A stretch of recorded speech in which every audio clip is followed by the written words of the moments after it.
The gentlewoman is recognized. Madam Speaker, we have heard heartfelt discussions today about how federal taxpayer dollars should be targeted towards poverty assistance. I am also concerned about federal agencies' current ability to administer federal programs efficiently and effectively. Under the pandemic, we witnessed an unprecedented reliance on telework across the federal government. This reliance on telework has been to the detriment of the nation's taxpayers who rely on federal agencies. These are our constituents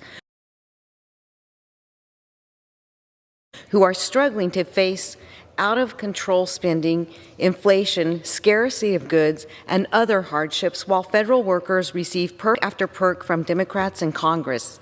My House colleagues are all aware of the problems their constituents have faced getting federal agencies to process necessary paperwork. There are numerous examples of backlogs at agencies like Social Security and the Internal Revenue Service. In my own district, energy producers are struggling to get permits to drill approved permits due in part to Bureau of Land Management field offices only having 25% of their staff in the office at one time. And even our veterans have been facing trouble accessing records of their service to receive the medical care and benefits they are entitled to. Let's be clear, federal employees not being in the workplace has hurt the government's ability to achieve its mission.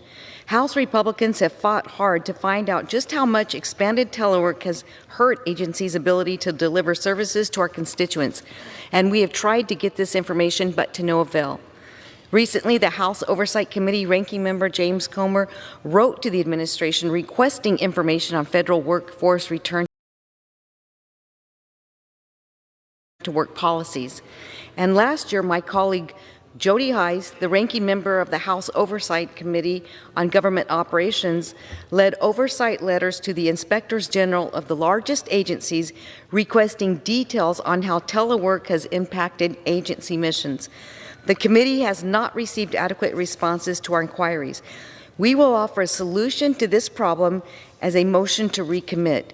If we adopt the motion to recommit, we will instruct the Committee on Oversight and Reform to consider an amendment to require federal agencies to immediately return to pre-pandemic levels of telework.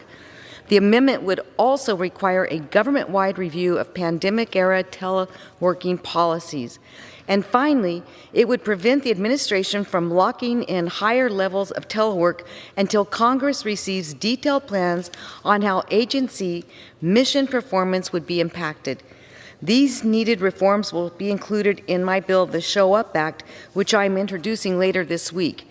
It is time to get U.S. government back to work for the American people. Madam Speaker, I ask unanimous consent to insert the text